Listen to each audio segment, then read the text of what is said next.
Welcome to Breaking Financial Chains, where we combine practical money guidance with emotional healing to help you break free from financial limitations. I'm Tanya Riverson, your financial wingwoman. Hello and welcome to this episode of Breaking Financial Chains. I'm so happy that you're here. Today I'm going to talk to you about the lasting impact of financial coaching on your future. This is one of the core services that I offer as the financial wingwoman. One-to-one financial coaching can be absolutely game-changing for anybody that looks to invest in this sort of help, and can be a very different experience depending upon what you bring to the table, depending upon what you want to get out of it. But there's often quite a lot of confusion around, well just exactly what is it? Well, I'm going to talk about that today. So the things for today are around transformation, long-term growth, and creating a new legacy. As with any type of coaching, it's really important that somebody comes at that exchange, that interaction, that relationship wanting to change. It's quite often it's quite often a huge part of the deal when you look to invest in any sort of coaching. This is not about having something done or fixed for you. This is something that you have to be prepared to do the work, and I could probably hand on heart say single-handedly the main reason why people don't get what they're looking for out of that relationship is because they're expecting that to be done for them, or they perhaps not being honest about the reasons why they're starting on that journey. This isn't something that you have to do to make those changes. As with many things where you look to work with a coach or look to work alongside somebody, the accountability and the safe sounding board are probably the two core elements, because the things that you do work through and the changes that you make are absolutely things that you can do on your own. And I'm hoping in some small part that these podcast episodes can go some way to helping you do that. But my doors are always open for conversations around working with new people. So please do get in touch if you're listening to this episode and think that this might be you, this might be something that you could benefit from. So financial coaching is not just about the numbers. A lot of people that I have worked with and a lot of people that I talk to about what financial coaching is help with planning, help with spreadsheets, help with actually the actual doing with the numbers. What happens quite often is that they then leave instead with tools, with self-belief, with a calm around dealing with money and finances, and most importantly, a confidence that they never thought was possible. Some of the best feedback that I've had, and that I feel is the most true, is that a lot of people believe and then understandably inherently know that they had those tools all along. They just didn't believe that would get them where they wanted to be. So it's something that has to come from a place of honesty for somebody looking to do that work. It's essentially inner work meets outer strategy, and both are really important in terms of dealing with money and finance and looking to make a change. If you aren't happy with where you are right now, you absolutely get to rewrite those rules and do it differently. But we have to be intentional and conscious and take those steps. So people often think coaching is going to be around budgets and debt plans and cash flow forecasting and fix my spending or help me get organised. I want to just understand where all of these things come from. And that can be part of the journey. That can be part of what some people offer. In my role as an accountant, that is quite often a lot of the work that I do within the practice and my team do with clients. But in doing that, in creating a budget, in creating a cash flow forecast, we're treating a symptom. We're treating the issues around money, that the bank balance isn't where I want it to be. This does not deal with the root cause of why we end up in that situation. And creating a spreadsheet might make you feel very accomplished and productive, but if it doesn't change the behaviour and the patterns and the way that you manage your money, it is not going to improve things. It's going to make you feel great for a very short period of time. It's going to make you feel like you've got a little chufty badge to wear on your shirt, but it is not going to make any difference to your business or your financial future self. So this is where the inner work has to come in. So coaching actually goes a lot further than the extra homework or the extra practical things that you can do for yourself. Because when we work on our inner self, on our subconscious in relation to money, that's where the true magic happens. So what financial coaching actually delivers, and certainly what working with me actually delivers, is the self-awareness around understanding what your money patterns are, what those habits are, and where those traumas stem from. So, and being able to come from that and work on that from a trauma-informed perspective is super, super powerful. To feel safe and seen and heard in your truth is the first step. Quite often it's the first time as an individual that you acknowledge that you have those things in your life that you're carrying and holding on to that are negatively impacting you. And you get to rewrite that script and you get to make those changes. And doing that in a safe environment is going to be the key to making those changes. Emotional safety plays a huge part in the work that I do and the way that I work with clients, to provide that safety and a place to be able to talk about money without any level of shame or judgment. But why haven't you done your tax return? I don't understand. You know when the deadline is. So there isn't any of that when you're working in a safe coaching environment. This is about understanding, is that something that you're happy to do? Because maybe that does suit you to file your tax return at the deadline. If it's something that you don't want to continue, that's when you can acknowledge that you have a why. Understanding what that why is going to be the driver to help you with that next first step. Coaching delivers clarity, because unless you understand and are clear about what your values are as an individual and knowing what you really want and how to align that with how you interact with money, is then going to help you make the next decisions from a place of intention, knowing that that's actually going to get you where you want to go, not because that's what someone else tells you you should have. Investing in savings or investment itself might be something that you want to do in the future, but you might have a different path for now. It might be that you don't have to choose either or. Maybe you should be doing both.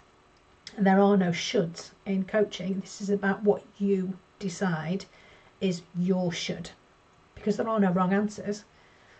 We get to play out exactly what we choose to work with, but we have to acknowledge that that's there in the first place. And that comes to another deliverability in coaching, and that is autonomy. The power to make your own decisions with confidence, understanding the reasons why and why they're important to you, even if you've got people close to you that don't agree or don't understand. That's okay, it doesn't matter, because they're on a different path to you. So you get to choose differently if that helps keep you on the path that you want to be on to get to the destination that you want to go to. Longer term, this is where the real magic happens.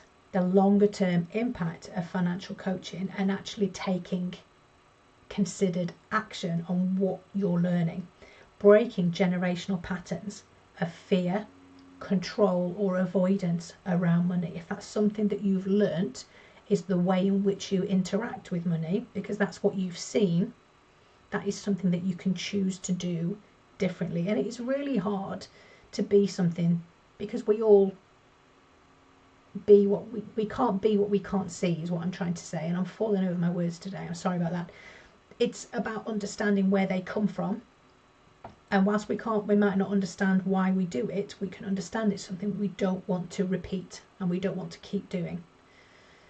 And once we understand where it comes from, we can then choose differently, and with compassion for past us that have made those decisions with the information we had at the time. We did our best. We can only ever do our best, right?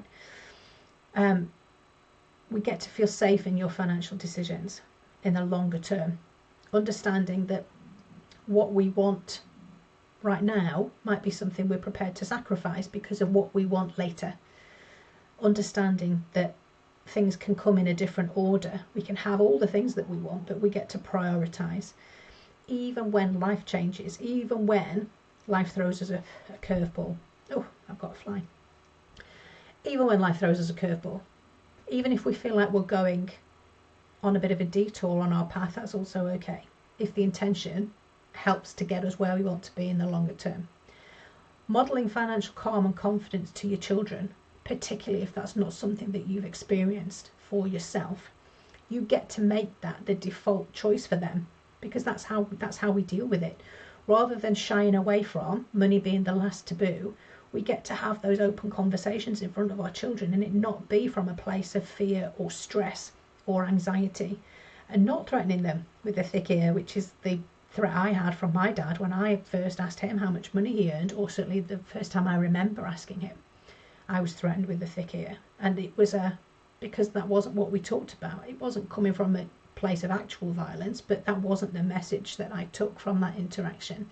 I learned from that it wasn't safe to talk about money, and that became a story I told myself for decades after that happened.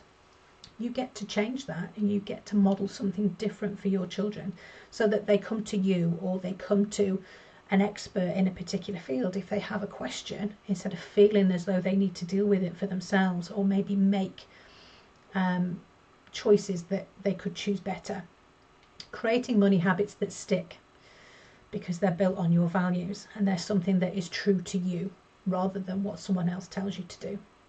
The longer term impact of that just can't be measured in terms of the benefits to yourself, to be able to show your children that they get to choose differently if that's what's important to them too, and that's also the right answer. They don't have to model and mirror what you do, but when you can share with them your journey and how you got to choose, why would they want to choose anything else? In terms of the practical impact of how it changes your future, it means that you can stop living month to month and start building a vision. So this isn't about slashing spending or cutting off all luxuries or joy that you pay for yourself. This is about intentional understanding what your values are and ensuring that your spending and how you're earning is aligned with those values, because things start to come full circle when we understand and recognize the patterns and the beliefs and how that plays out with how we earn and spend and hold on to money. We can stop living month to month and working paycheck to paycheck or invoice payment to invoice payment when we understand where that comes from. You get to make decisions based on freedom, based on where you're going to, rather than from fear, or because you're worried about upsetting somebody, or because you're worried about if you say no to this client, then you're saying no to all clients. That's not what you're saying at all. We get to choose, and those decisions are aligned with what's important to you.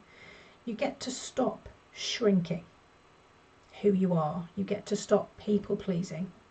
You get to stop hiding, because you get to show up as your true, authentic self. You get to show what services and benefits you can provide to your clients, and you get to show up in the fuller sense of you and how you can help other people, and how that then impacts how you move forward from money. You feel emotionally and practically prepared for the good times as well as the bad, because it's not all sunshine and roses, right? You know, mortgage rates increase, taxes increase, taxes change, the system changes, services that are available change, but being resilient and understanding that you've got some level of preparedness for those unexpected things means that you can continue to move forward rather than dreading the inevitable change, because there's nothing as certain as uncertainty and change in some form. But when we have our habits and our practical actions aligned with what's important to us, we get to choose in a way that we're most proud of. And that's what can come from financial coaching when we do that work. As a couple of quick examples, I have a client that came to me panicking over debt and not knowing which debt to pay first, and not knowing how to handle the debt and still be able to pay the bills and live a life. And that's essentially what we were able to work through. We were able to come up with the practical plan to deal with the debt. We were also able to come up with a way in which she could still maintain the lifestyle that she needed, albeit some tweaks and changes need to be made, but it meant being able to lead financially in her business and with her family, to be able to set those examples and talk from a place of calm and clarity with the children about the situation that they were in and where austerity measures were needed, for example, while things were put back on the right track. Which debts to pay down first, which, identifying which were costing her the most. Because sometimes when we're coming from a place of uncertainty and panic and fear, we can't think logically. We can't think about the steps of which to look at first, because everything, it feels as though it's shouting at us from all angles. So being able to hand that over to someone else and then spend time working through and talking about why that situation had happened, how we can make changes to ensure it doesn't happen again into the future, how we can change things and change that experience from a negative to a positive. Another example, one particular client came to me not knowing what her logins were, not knowing how to be able to check what money she had where, what money in savings, what was working for her and what wasn't. And she got to leave with the confidence and the clarity to be able to lead from the front in her business. She was having open conversations around salaries, which she felt she couldn't do before then. She had so much avoidance, a pattern of avoidance to things like logging in and checking her tax account, logging in and checking her government gateway for HMRC, and understanding what her state pension forecast was going to be, for example. We were able to unearth why that was, and she could walk away having those open conversations about money with clients, with staff members, and she even started investing in her own portfolio in a safe way. And that just wasn't something she could ever have entertained from the beginning of that relationship. So some pretty powerful stuff, and it's absolutely the most fulfilling work that I will ever do. So signs to look for if you're ready to consider taking on some financial coaching work with a professional. So you're tired of going it alone. You're tired of feeling as though this is something that you have to carry in addition to everything else. You know what to do, but you can't get yourself to do it. This is the story I hear all the time. We know logically how to save money and stop overspending on things that don't serve us anymore, and yet we still continue in those patterns. So it is much more than just the practical strategy and habits and tips. It is about doing the emotional in-depth work as well. You want peace, not just performance. And that's something that you're prepared to put the work in for. You want to create a different financial future, and you're willing to start now. You start to then look at who you can work with, which would be me, of course. So to wrap things up today, financial coaching, it's not a one-time fix. It's a future altering shift, and it takes work that you're going to have to do. You're going to need to be prepared to invest money in the first instance and time. This is something you can absolutely do for yourself, but if you need that extra accountability and external view and a safe place to share, then financial coaching is a great place to start. It can absolutely change what you believe is possible, because we get to work on those underlying scripts that are telling you that you can't do it yourself. And once you've done this work, you'll confidently be able to go your own way, true to your own values, and never go back to your old life. So, thank you so much for joining me. I'm going to see you on the next episode. Thank you for joining me today on Breaking Financial Chains. Remember, you have the power to transform your relationship with money one step at a time. If this episode helped you, please subscribe and leave a review to help others find their path to financial freedom. I'm Tanya, your financial wing woman, and I'll see you next week.